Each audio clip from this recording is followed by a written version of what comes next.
the Reading 2400 case trimming lathe right now on Pirate Firearms and Reloading.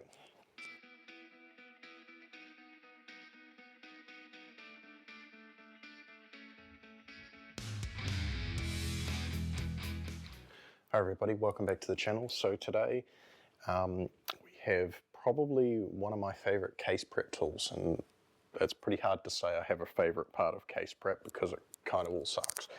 But that's what we do, we're reloaders. But there is a few ways to make it a lot easier and consistent, and this is why I purchased this Reading case trimming lathe.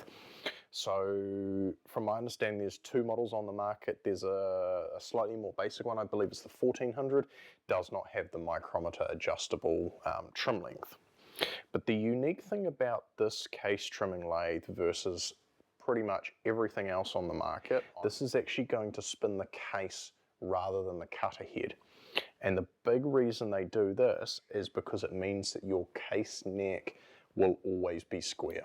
This is why on a lathe in a machine shop or an engineering shop, they actually spin the object they are working with and the tool stays stationary. So this follows the same principle. Now the reason I went with this, I've used the Lee quick trim die setup for years. That served me really well. It's not super accurate and you have to get a real feel for it and how much you're cutting. The other thing I did with that is I took the cutter head. There was a deburr and chamfer tool built into the cutter head. I took that away. It gave me a little bit of grief, but this is the upgrade. This is the answer. You've got two options with this too. It comes with a standard hand turn, and you can also buy a power trimming adapter. Now the power trimming adapter was pretty cheap, so I decided to pick one up. I'm actually yet to use this thing because the case trimming lathe is so good. So essentially that's got a 1/4 inch shank on it, and that screws in replacement to the standard hand turn handle, and you use an electric screwdriver. You don't use a drill or anything or an impact driver that's got a lot of torque and a lot of speed. You just want one of those nice slow turning electric screwdrivers, and you pick one of those up off eBay or whatever, relatively cheap, eBay, Amazon, you name it. The really cool thing about this is they do give you a set of pilots with your case trimming lathe. Now, I've seen conflicting reports as to what pilots you do get, and it seems to depend on the age of your machine. Some of the early ones and a lot of the advertising material didn't offer you a pilot for 6.5 millimeter. They now include that. The other thing that you can do with this is trim pistol cases. If you're somebody who crimps, the case length is really, really important to your crimp. You will have to buy extra pilots though. And Reading has a stack of about 20 something pilots that they make. But the cool thing is they use a 3/16, sorry, let me get that in focus, a 3/16 shanked pilot. So you can use Foster and Hornady and a few others. I've got some Foster ones here for 357 mag and 44 mag. Right now I have the 22 caliber pilot in there because I'm going to demonstrate with some 223 brass. All you do to change the pilot, lock the little micrometer adjust off. You need a 5/64 Allen key. They do actually provide you a little standard one. I like the T-handle better. Simply undo that like that. You don't need to put a lot of torque on this pilot. The pilot simply slides out. You've got a storage space down here for 6 pilots, obviously one in the cutter head. Slide that in, seat it in all the way. Put your Allen key back in there, tighten it up, you're done. You're on to your next caliber. If you happen to be trimming like a pistol case or a really, really short case, they do include as well a trimmer extension. And what you can do is simply unscrew the cutter head. That extension screws in where the cutter head goes, and it allows you to trim your shorter cases.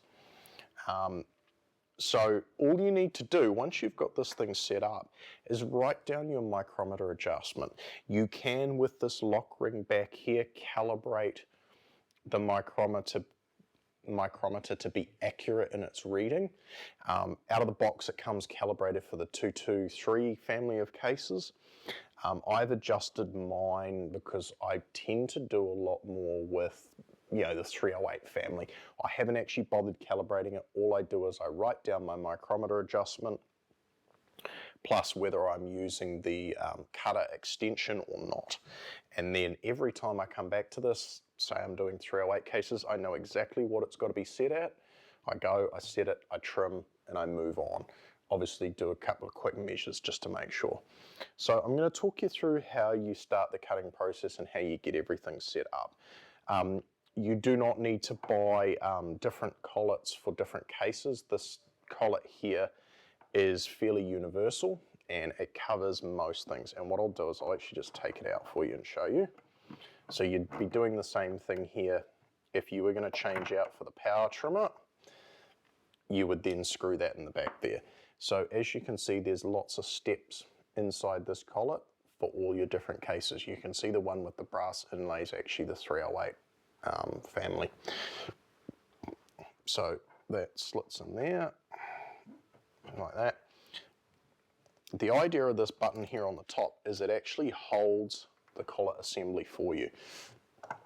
I'm just going to screw this back in loosely.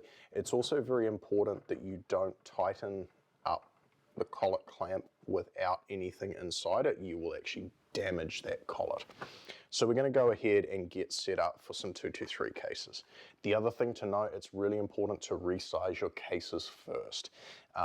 Even if you're just going to neck size, resize them first, because that ensures the accuracy of the pilot.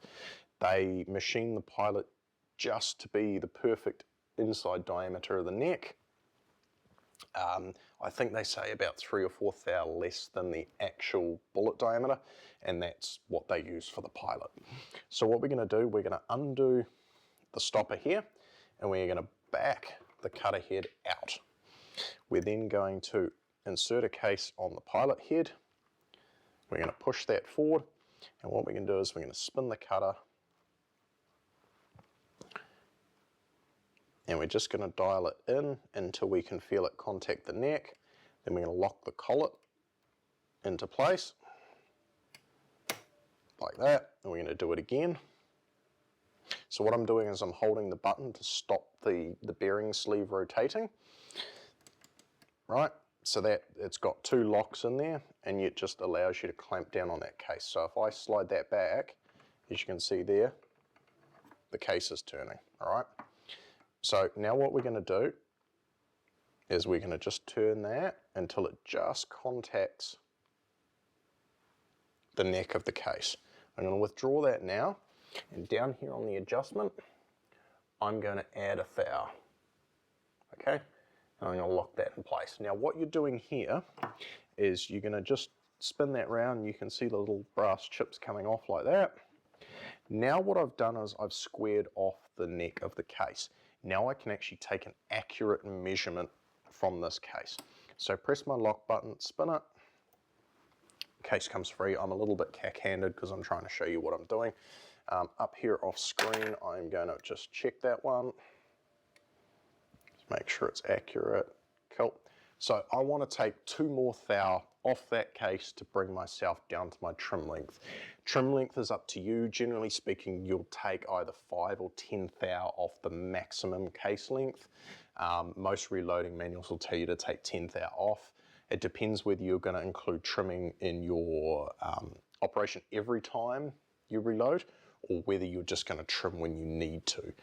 Some guys will bump it all the way back, so they do less trimming. Others will do it every single time. Just depends how serious you're getting. So I want to take 2 more thou off this. So because of the micrometer adjustment here, all I have to do, back the lock nut off, 1 thou, 2 thou, okay? And I'm going to lock that guy back into place here again. Now I'm ready to begin my trimming operation.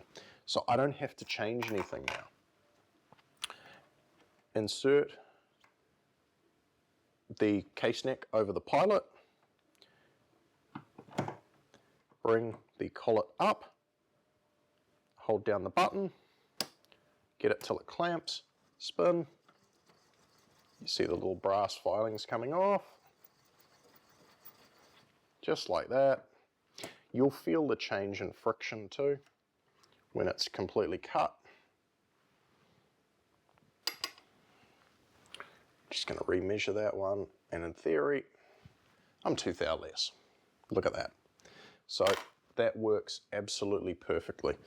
Now I can just keep going. Sky's the limit. Once you get into a rhythm, this is actually really, really quick.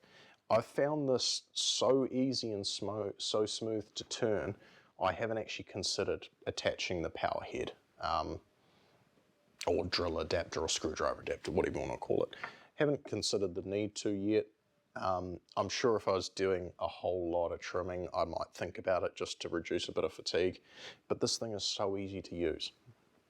My only bugbear with this system is the fact that the brass chips go everywhere. So I think I'm going to make myself up a little tray to sit around here.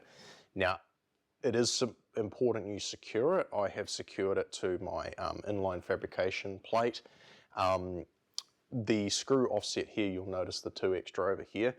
Funnily enough, this exact plate is interchangeable with my Hornady concentricity tool. Obviously this only uses 2 bolts instead of 4, but I can swap that out on the same plate. I will get a dedicated plate for this in the near future. They also very nicely include 2 primer pocket cleaners, and they are threaded here in the front. There's also an extra threaded hole over here, and they do provide you 2 different neck brushes. Okay, so you can just, with this kit, pretty much do all your case prep. I still do my inside and outside deburr on the Lyman Case Prep Center Express off the top of my head. And I do all my primer pocket work on that as well. But this is certainly a nice addition to the reloading bench. It is a little on the higher price end, but if you're looking for consistency and accuracy, this is the way to go. So I'm just going to do a couple more cases here for you guys. So slide that back over, press your lock button, wait for it to lock up, spin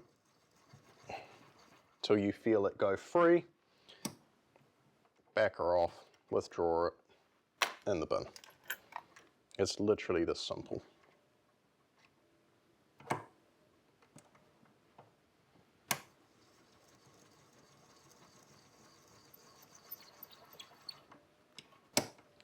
This brass was desperately in need of a trim too, so I'm probably taking off quite a bit.